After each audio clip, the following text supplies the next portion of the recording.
उन्हें मुख्य मुख्य वीरों कुंभकर्ण और मेघनाद की मार दिए जाने के बाद रावण अत्यंत ही हतोत्साहित हो गया। दशानन की यह दशा देखकर रावण की मां निक्सा रोती हुई रावण के पास गई और उसे एक सलाह दिया और बताया कि जब तुम दिग्विजय करते हुए पाताल को गए थे तब ब्रह्मा की वर से तुमको एक सुंदर पुत्र प्राप्त हुआ था। वही धरती में उसका जन्म हुआ था, इसलिए उसका नाम महिरावण है। तुम उसे बुलाओ। महिरावण महान शक्तिशाली और तेजस्वी था। वह कालिका की वरदान से अव्यायत माया को जानता है। रावण को सब बातें स्मरण हो गए। इसने महिरावण का स्मरण किया। महिरावण की लंका की यात्रा की सिद्धि के लिए मंत्र पाठ किया। एकाएक ऊपर सुरंग बन गए जिससे वह तुरंत लंका पहुंचा। रावण ने सूर्पनखा से लेकर अब तक की सविस्तार घटनाएं महिरावण को बताई। इधर रावण और महिरावण आगे के युद्ध आदि की तैयारी की मंत्रणा कर रहे थे। उधर रावण को शांत बैठा समझकर विभीषण को कुछ अटपटा सा लगा और वह पक्षी का रूप रखकर रावण के अंतपुरी आया और समस्त बातें जानकर श्री राम के पास लौटा तथा श्री राम को सविस्तार महिरावण उसके हरण कीर्तन की विद्या के बारे में बताया। सभी घबरा गए, परंतु मंत्रणा करके इस निश्चय पर पहुंचे कि हनुमान की पूछ निर्भित दुर्ग के बीच में श्री राम लक्ष्मण व सेना की सुरक्षा सुनिश्चित की जाए। हनुमान जी ने अपनी पूंछ सौ जोजन लंबी कर एक विचित्र गढ़ का निर्माण किया। संपूर्ण सेना इसी के अंदर थी। हनुमान जी दरबान बनकर बैठ गए और विभीषण पहरेदार। आकाश में विष्णु चक्र लगा रहा था कि कोई ऊपर से न आ सके। हाथ में पेड़ पत्थर लिए वानर भी जाग रहे थे। रात्रि के दूसरे पहर में विभीषण जी हनुमान जी से बोले, हनुमान, यदि तुम्हारे पिताजी भी आ जाएं तो उन्हें भी भीतर न जाने देना। ऐसा कहकर विभीषण उस पूछ निर्मित गढ़ के चारों ओर घूमकर पहरा देने लगे। इधर इतनी विकट सुरक्षा की व्यवस्था से महिरावण भी चिंतित था। उसे कोई उपाय नहीं सूझ रहा था।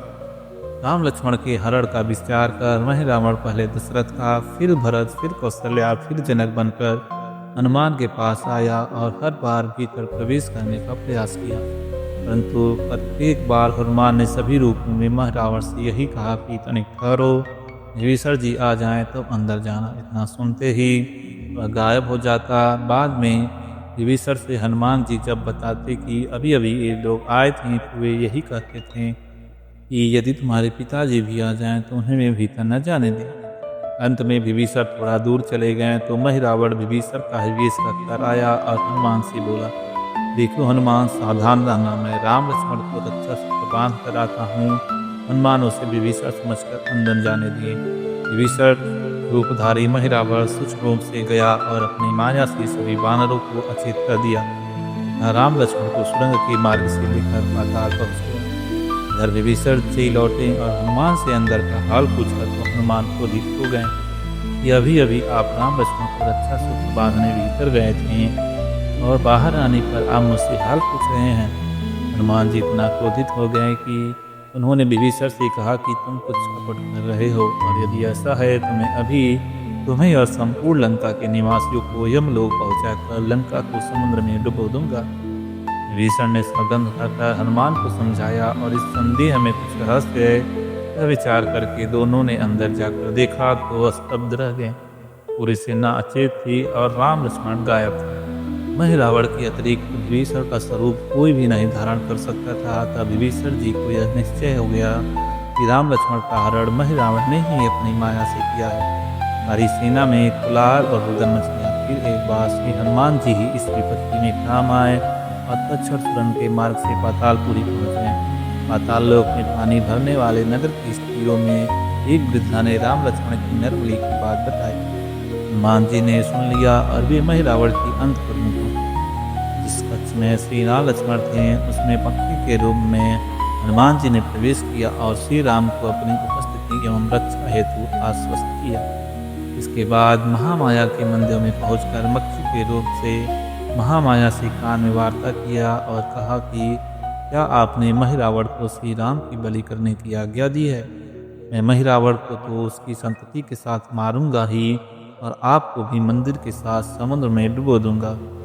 देवी हंसी और राम के कल्याणार्थ हनुमान को परामर्श देती हुई कहा कि जब महिरावण श्री राम लक्ष्मण को मेरे पास लाकर प्रणाम करने को कहे, तब वे राम लक्ष्मण मई रावण से कह दे कि मैं प्रणाम करना नहीं जानता। आप मुझे बताएं कि साष्टांग प्रणाम कैसे करना है। देवी ने हनुमान जी से आगे कहा, जब मैं रावण राम लक्ष्मण को प्रणाम करने का तरीका बताने हेतु भूमि पर साष्टांग लेट जाए, तब तुम इस तलवार से उसे मार देना। देवी की बातें हनुमान जी ने राम को आकर बताई। वह रावण राम लक्ष्मण को लेकर आया और उसने जैसा कि देवी ने पहले ही बताया था वैसा ही कहा, वैसा ही किया। इधर हनुमान जी सतर्क तो थे ही, अतः जैसे मही रावण राम लक्ष्मण को प्रणाम करने का ढंग बताने हेतु पृथ्वी पर देवी के समक्ष साष्टांग लेटा, देवी की ओर से निकलकर हनुमान जी ने मही रावण के 2 खंड कर दिए। मही रावण मारा गया। मही रावण की मृत्यु के बाद मही रावण की पत्नी धनुष फाड़ लेकर युद्ध के लिए उतर आई। साथ में विशाल सेना भी। हनुमान जी ने क्रोध में भरकर मही रावण की पत्नी के पेट में 1 लात मारा। रानी के पेट में 10 माह का गर्भ था। हनुमान के प्रहार से तत्क्षण उसके उधर से एक बालक उत्पन्न हुआ। इसके 4 मुँह, हाथ, 8 हाथ थे। इस बालक ने जन्मते ही हनुमान जी के साथ युद्ध आरंभ कर दिया। वह बालक हनुमान जी को अपने मुख को लातों से मारने लगा। बालक का शरीर तत्काल जन्म के कारण गर्भ के क्लेद रक्त से सना और अत्यंत चिकना था। हनुमान जी ने बालक पकड़ना चाहा, परंतु वह फिसल गया। हनुमान जी ने उसे पकड़ नहीं पा रहे थे। तब हनुमान जी ने हाथ थक कर अपने पिता वायुदेव का स्मरण किया। जोर की आंधी चले, जिससे कि धूल के से बालक का शरीर सन गया। अब हनुमान जी को उसे पकड़ने में परेशानी नहीं हुई, तो शरीर में धूल लिपट जाने के कारण फिसलन समाप्त हो गई थी। हनुमान जी ने उसे पकड़कर पत्थर पर पटक पटक कर चकनाचूर कर दिया। उसके प्राण पत्थर उड़ गए। साथ ही राक्षस को पहले से ही अपने प्राण गंवा चुके थे। इस प्रकार मही रावण का पुत्र मही रावण भी मारा गया और हनुमान जी श्री राम लक्ष्मण के साथ सुरंग के मार्ग से पुनः युद्धस्थली आ पहुंचे। श्री राम लक्ष्मण को सकुशल आया देखकर वानर आदि राम लक्ष्मण और पवन ने जय जयकार करने लगे। जय श्री राम, हर हर महादेव।